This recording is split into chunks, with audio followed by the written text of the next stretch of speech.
सबको जय मसीह की। मैं जतिन बब्बर और आप देख रहे हैं मसीह परिवार चैनल। जैसे कि आप सब जानते हैं कि मैं इस चैनल पे प्रभु के अलग अलग दासों की वीडियोस डालता हूं, तो अगर आपको हमारा चैनल अच्छा लगता है तो आप इस चैनल को ज़्यादा से ज़्यादा सब्सक्राइब जरूर करें, ताकि आप प्रभु के वचन को सुन सके। वीडियोस को ज़्यादा से ज़्यादा शेयर करें, ताकि जिन लोगों तक वचन नहीं पहुंचा उन तक भी वचन पहुंच सके। सबको जय मसीह की। एक बार मैं आपसे दोबारा कहूँगा कि इस चैनल को सब्सक्राइब जरूर करें और वीडियोस को ज़्यादा से ज़्यादा शेयर करें। जय मसीह की। मैंने जब इंजीनियरिंग की तो हम 3 दोस्तों ने पेपर दिए थे, जो मेरे स्कूल के दोस्त थे। हमने फैसला किया कि हम इंजीनियरिंग का जो एंट्रेंस एग्जाम होता है हम वो देंगे। तो हम तीनों ने एग्जाम दिए। एक दिन मेरे 2 दोस्तों ने अपने डैडी को कोई बात बोली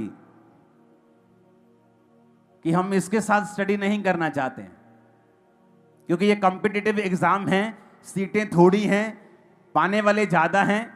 तो उसके बाप ने मुझे बुला के बोला, बेटा ऐसा है कि ये कॉम्पिटिटिव एग्जाम्स होते हैं, क्योंकि जो मेरे दोस्त का बड़ा भाई था वो पहले भी एग्जाम दे चुका था, उसको नॉलेज थी, तो हम उसके पास पढ़ने के लिए 10वीं के बाद जाते थे। तो उसने कहा कि अब तुम काफी पढ़ लिए हो, अब तुम अपने आप एग्जाम दो, कॉम्पिटिटिव बेटा कंपटीशन का जमाना है, तो अपने घर में बैठो और पढ़ो। और मैंने बिल्कुल माइंड नहीं किया। मैंने अपनी बुक्स ली, मैं अपने घर में बैठकर साथ साथ स्टडी करता, साथ साथ तैयारी करता रहा। और जब रिजल्ट आया तो मेरा इंडिया में कुछ 100 पे रैंक आया और मुझे फ्री सीट गवर्नमेंट ने दी। इंजीनियरिंग का कोई खर्चा मेरा नहीं हुआ, तो मैं फ्री सीट में पढ़ा हूं। और वहां पर जब मैं अपने कॉलेज में गया तो वहां 1-1 लाख रुपए दे के स्टूडेंट आए हुए थे। मैंने कहा तुम 1 लाख रुपए दे, वहां 2000 में 1 लाख बहुत बड़ी अमाउंट होती थी। मतलब आज के लगा लो कि वो उस समय 1500 तनख्वाह होती थी एक आम बंदे की। दुकान पे जाओ तो 1500 पे नौकरी मिलती थी, आज दुकान पे जाओ तो 8-10 हजार पे नौकरी मिलती, 6 गुना। मतलब आज लगा लो कि 6-7 लाख रुपए एक साल की फीस थी। तो मैंने कहा तुम इतनी फीस क्यों भर रहे हो? कहते हमारे नंबर नहीं आए थे, हमने पेड सीट लिए। कहता तुम, मैं कहा मेरी फीस 200 रुपये महीना थी, मैं फ्री सीट पढ़ा हूं। वो फ्री सीट बोलते हैं उसको। जितने स्टूडेंट्स का इंडिया में या पंजाब में जैसे रैंक आता था अच्छा, तो कुछ स्टूडेंट्स को फ्री सीट मिलती थी, उनको पे करने की जरूरत नहीं थी। तो मैं वहां पर पढ़ रहा था। जो दोस्त मुझे बाहर निकाल रहे थे उनका रैंक ही नहीं आया, वो 0 रैंक आया, सीट मिली नहीं, फेल हो गए दोनों। तालियां बजाने की जरूरत नहीं, परमेश्वर मेरे साथ था। लेकिन मैं आपको बताने की कोशिश क्या कर रहा हूं कि तैयारी, प्रिपरेशन बहुत जरूरी है। आपको आज मौका मिल रहा है कि आप परमेश्वर के साथ अपने संबंध को कायम करें, लेकिन आपने आज ध्यान नहीं दिया। तो फिर क्या हुआ? फिर वो बच्चे जो तैयारी नहीं कर रहे थे, अपने बाप के लाखों रुपए खर्चवा रहे थे, same college, same sir, same कुर्सी। कोई बच्चा लाखों में पढ़ रहा था और कोई सिर्फ 200 रुपए महीना या फ्री सीट में पढ़ रहा था। कारण क्या? जब समय था तो तैयारी की गई, उन्होंने तैयारी नहीं की और नुकसान किया। आज एक क्रिश्चियन है जो अपने संबंध को कायम कर रहा है, वचन सुन रहा है, यूथ बैठा है, अपनी रिलेशनशिप को त्याग रहा है, बॉयफ्रेंड गर्लफ्रेंड के चक्कर खत्म कर रहा है, प्रार्थना शुरू कर दी। एक है लेकिन सुन तो रहा है, लेकिन अभी भी उसी चक्कर में फंसा हुआ है। टाइम आएगा, क्योंकि अकाल आएगा, यह वचन कहता है। धर्मी भी उसी अकाल में होगा, पापी भी उसी अकाल में होगा। जब कोविड आया तो क्या ऐसा हुआ कि धर्मी दूसरे मंगल ग्रह पे चले गए और पृथ्वी वालों पे कोविड आया? ऐसा हुआ क्या? धर्मी कहां थे जब कोविड आया? बोलो, यही थे कि नहीं थे? लेकिन लोगों पे हमने ले हैंड भी किया, आधा घंटा कोविड वाले लोगों की काउंसलिंग की, तब जब वैक्सीनेशन नहीं निकली थी। ऑनलाइन हुए, लोगों को राशन बांटा। उस समय क्यों? अकाल आ चुका था, हमारी तैयारी शुरू से थी। लेकिन जिनकी तैयारी नहीं थी वो प्रभु प्रभु करते फिर रहे थे। हाय प्रभु, मर गए मर गए मर गए मर गए। कितने मेरी बात को समझ रहे हैं? एक समय है आज जब आपको पर्सनल रिलेशनशिप प्रभु के साथ बनाना है। इसलिए नहीं मम्मी आ रही है, डैडी आ रहा है, परिवार आ रहा है तो मैं भी जा रहा हूं, आज चर्च जाना है, आज मैं बैठा हूं कि मेरा परिवार सारा आया है, मुझे बैठना पड़ेगा। इस समय को अगर आप वेस्ट करते हो तो भैया कोर्स तो करना पड़ेगा। या तो फ्री में कर लो मेरी तरह, या फिर बाद में जब मैरिज टाइम पर, बड़े होने के बाद, एक उम्र आने के बाद तुम अकाल में पड़ोगे, फिर वही कोर्स तुमको करना पड़ेगा, लेकिन रुपया भी देना पड़ेगा, साथ में प्राइस पे करना पड़ेगा, एक्स्ट्रा तुम्हें वो कोर्स दुखी करेगा, करना पड़ेगा, स्पिरिचुअल होना ही पड़ेगा।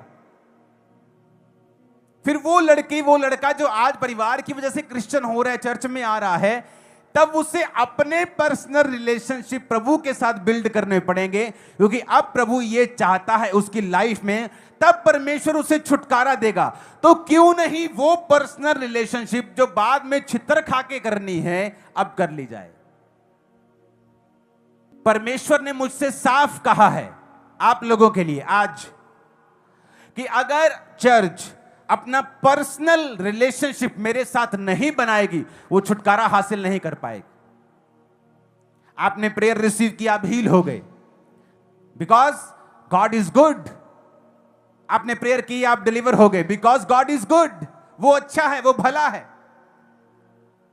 लेकिन क्या आपने पर्सनल रिलेशन परमेश्वर के साथ बिल्ड किया? No, because famine is coming. वो आ रहा है, अकाल, और वो किसी को छोड़ेगा नहीं। वो धर्मी पर भी आएगा, पापी पर भी आएगा। धर्मी बच जाएगा, इसहाक की तरह 100 गुना फल लाएगा उस अकाल में भी। और यीशु के नाम में भविष्यवाणी करता हूं, जो धर्मी आप में बैठे हैं, 100 गुना फलों के साथ, गवाही के साथ, एक बड़ी टेस्टिमनी के साथ, ढोल के साथ वापिस आ रहे। नहीं नहीं, खड़कने वाला 7 आमीन चाहिए मेरे को। नहीं नहीं, खड़कने वाले आमीन चाहिए 7 ऊंची आवाज में।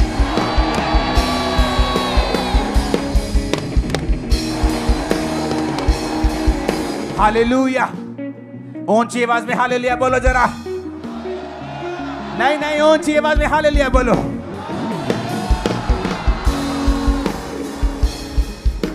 कितने इन बात को समझ रहे हैं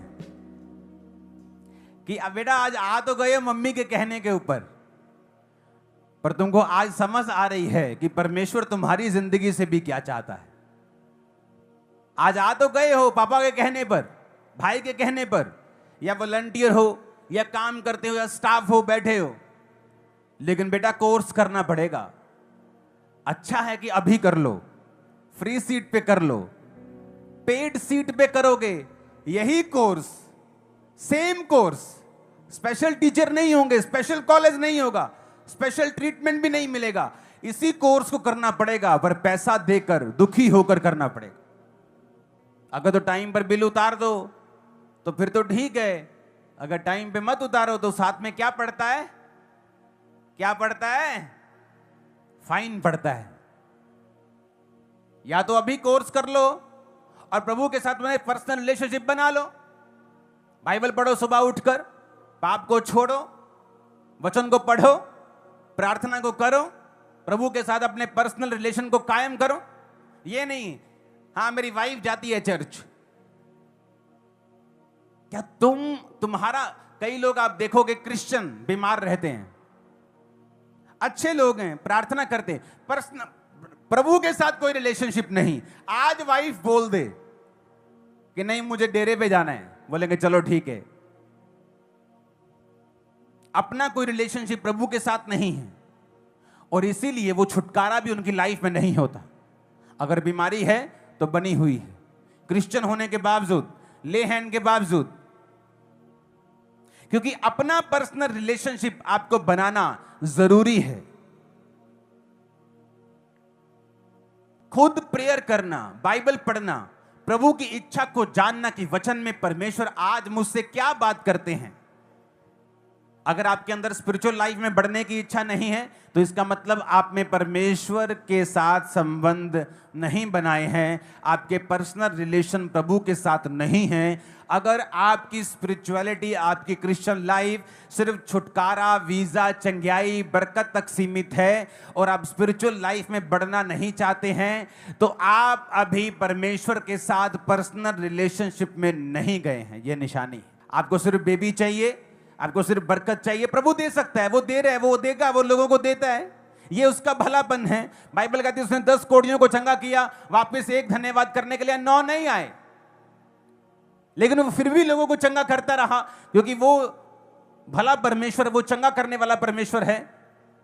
लेकिन इसकी क्या गारंटी है कि वो 9 रोगी जो वापस नहीं आए, चंगाई करने के बाद, होने के बाद फिर कोई नई मुसीबत में नहीं फंस गए और फिर उनको कौन छुड़ाएगा?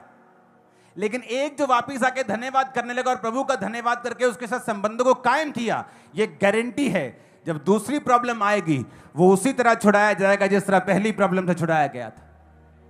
आप मेरी बात समझ रहे कि नहीं? इसीलिए एक अच्छी चर्च का काम यह है कि वो लोगों के छुटकारे और हीलिंग के लिए प्रेयर करे, लेकिन वो अपने लोगों को इस तरह का बना दे कि वो खुद अपना पर्सनल रिलेशनशिप परमेश्वर के साथ कायम कर सकें और वो खुद प्रेयर करें, खुद फास्टिंग करें, खुद प्रार्थना करें, खुद रोजे रखें, खुद पाप से नफरत करें, खुद परमेश्वर के सामने जाएं। उनका अपना परमेश्वर के साथ कोई वायदा, कोई पर्सनल रिलेशनशिप, कुछ मन्नतें, कुछ परमेश्वर के साथ बातचीत, कुछ अपने दिल की बात वो परमेश्वर के साथ करने पाए।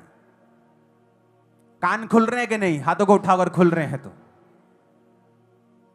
ऊंची आवाज में हालेलुया बोलो। अपने पड़ोसी को बोलो, अपने संबंध खुदा के साथ कायम कर। मैंने अपनी लाइफ में किसी व्यक्ति को ऐसा नहीं देखा जो स्पिरिचुअल हो और घाटे में रहा हो। टाइमिंग इधर उधर हो सकती है, कुछ साल इधर उधर चल सकता है प्रभु की इच्छा के मुताबिक, क्योंकि जो आप नहीं देख सकते खुदा देखता है। इसहाक नहीं देख सकता आने वाला समय क्या है।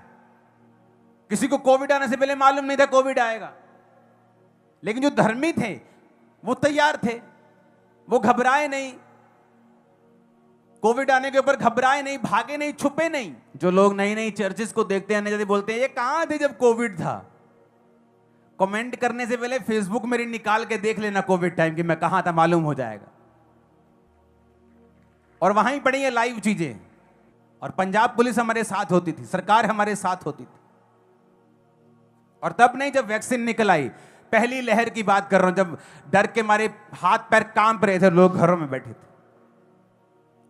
अकाल अब नहीं आया, ये कुछ कुछ सालों के बाद धरती पर आता ही रहता है। फाइनेंशियल ऑपरेशन, मंदी, महामारी, युद्ध, ये सारे अकाल के ही प्रतिरूप हैं और ये आते हैं कुछ कुछ साल के बाद। और जिनकी तैयारी होती है, खुदा के साथ रिलेशनशिप बिल्ड होती है, वो निकल जाते हैं घराने समेत। बहुत ही लोगों ने 2020 में ही परमेश्वर के साथ अपने संबंध मजबूत किए, जब उन्हें मालूम हुआ कि कुछ नहीं है दुनिया में। बड़े बड़े एक्टर, बड़े बड़े लोग सुसाइड कर रहे हैं, डिप्रेशन हो रहा है लोगों को, कोई फेम, कोई इंस्टाग्राम, मिलियंस ऑफ फॉलोअर्स बचा नहीं सके। 2020 में अपने संबंध कायम करने उन्होंने खुदा के साथ शुरू किए। तब मुश्किल हुई, पर जो पहले आसानी के साथ हो रहा था 2020 में पेड सीड की तरह लग रहा था।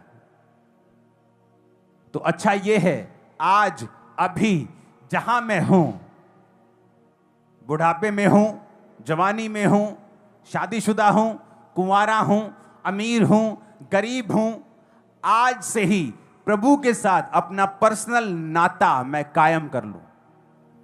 मेरी मम्मी को मुझे कहने की जरूरत ना पड़े बेटी पाप मत करना। नो नो नो नो, फिर आपका प्रभु के साथ कोई रिलेशन नहीं है। इसका मतलब आपकी मम्मी को समझाना पड़ रहा है, इसका मतलब आपका प्रभु के साथ रिलेशन नहीं है। आपके पास्टर को आपको अगुवाई करना पड़ रहा है, बेटा पवित्रताई में रहना है, इसका मतलब आपका प्रभु के साथ कोई रिलेशनशिप नहीं है। अगर प्रभु के साथ आपका रिलेशनशिप हो, आप कभी पाप नहीं करेंगे। आप तभी पाप में गिरते हैं जब आप अपने रिलेशनशिप को कमजोर कर देते हैं। अगर आपकी प्रार्थना की लाइफ घट रही है और आपकी रोजे घट रहे हैं और आपकी बाइबल रीडिंग घट रही है, तो ये आपकी लाइफ के ऊपर शैतान का सबसे बड़ा अटैक है। बीमारी सबसे बड़ा अटैक नहीं है, गरीबी सबसे बड़ा अटैक नहीं है, आपकी स्पिरिचुअल लाइफ के ऊपर शैतान का अटैक सबसे बड़ा अटैक है। क्योंकि इसके बाद जब वो छीना जाएगा, जब स्पिरिचुअल लाइफ को शैतान छीन लेगा, वो सब कुछ छीन लेगा। बाइबल कहती जितनी बनी चीजें तुम देखते हो ये सारी अनदेखी वस्तु से आती हैं, अनदेखे परमेश्वर की ओर से आती हैं। जो देखी हुई वस्तुएं तुम देख रहे हो ये अनदेखे परमेश्वर से आ रही हैं और उसके शब्दों के द्वारा आ रही हैं। तुम्हारी लाइफ में भी जो अनदेखी वस्तुएं ब्लेसिंग के रूप में आएंगी वो भी शब्दों के द्वारा और परमेश्वर के द्वारा, और अनदेखी वस्तु, अनदेखी आत्मा और अनदेखे परमेश्वर के द्वारा ही वो आएंगी। ऊंची आवाज में हालेलुया बोलो जरा। तो कई बार आपको यह मालूम नहीं होता कि राइट नाउ मैं मुसीबत से क्यों गुजर रहा हूं। ये साइलेंट टाइम कुछ सालों का जो इसहाक की लाइफ में था, उसके बेबी नहीं हो रहा। सवाल पूछ, प्रभु ये मेरी लाइफ में क्या प्रॉब्लम है? मेरा बाप धर्मी, मैं धर्मी, मेरी वाइफ धर्मी, आई खुदा से है, मैं खुदा से हूं, तो भी ऐसा क्यों है? क्योंकि परमेश्वर उसकी तैयारी करवा रहा था कि उस पाप को जिसने उसको पीछे रखना है उस पर वो फतह पा जाएगा। परमेश्वर ने कहा पाप द्वार पर ही छुपा रहता है और तुझे उसके ऊपर प्रभुता करनी है। पाप तो जस्ट माइंड में ही छुपा रहता है। जैसे ही आप प्रभु के वचन से हटे, अविश्वास एंटर किया, जैसे ही वो एंट्री मारता है। और वचन क्या कहता है? जब आप लगातार अपने माइंड को फीड करते रहेंगे वचन के साथ, लगातार आप अपने आप को फीड करेंगे, अपने आप को वचन देंगे, अपने आप को संगति में रखेंगे, आप बचते रहेंगे। और क्या होगा जब इतनी लंबी परीक्षा के बाद, उस परीक्षा के कारण रोज मैदान में वचन का ध्यान करने के लिए वो गया, तो एक संबंध कायम हो गए। आज जब दुष्ट आत्मा से लोग जहां छुटकारा पाते हैं, डिप्रेशन से छुटकारा पाते हैं, दुष्ट आत्माओं से, बीमारियों से, तो उनको शायद ये स्टोरी ना मालूम हो कि 2005 में प्रभु में आने के बाद, 2004 के बाद, 5 में आने के 1 साल बाद डिप्रेशन मेरा 2 गुना, 3 गुना, 4 गुना बढ़ गया था, कम होने की बजाय। तो मैं प्रभु से पूछता था, प्रभु ये परीक्षा क्यों? मेरा बढ़ गया, लोगों का कम होता है, मेरा ज्यादा हो गया। लेकिन उसी प्रॉब्लम की वजह से मेरी मेहनत बढ़ी, बाइबल से खोजना बढ़ा, 6-6 घंटे बाइबल पढ़ी, 4-4 दिन में नया नियम खत्म करता था मैं, 4 दिन में।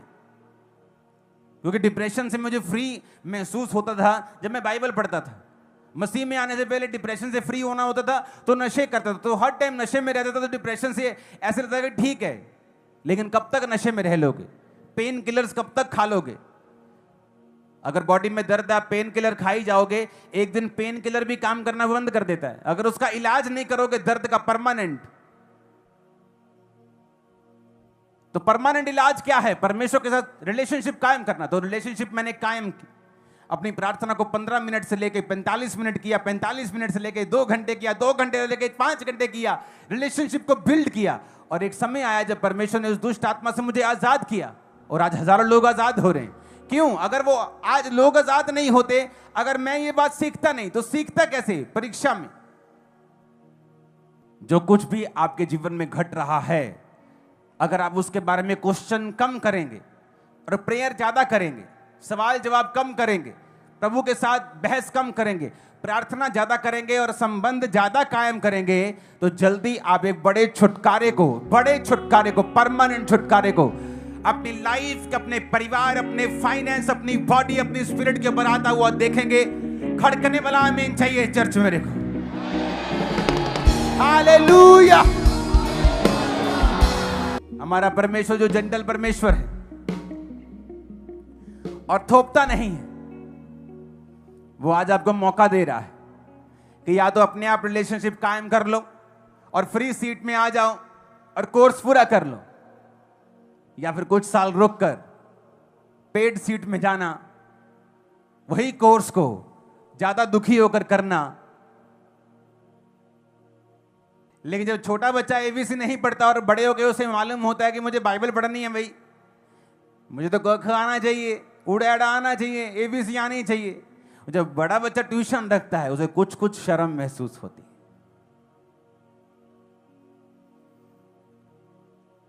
स्पिरिचुअल लाइफ भी ऐसी है, जब मौका है, चाहे वो जवानी हो, चाहे आप 60 साल के हैं और आप तक प्रभु का वचन पहुंचा है, यानी जब आपको प्रभु का वचन मिला तभी से एबीसी सीख लो, क्योंकि सीखनी तो पड़ेगी।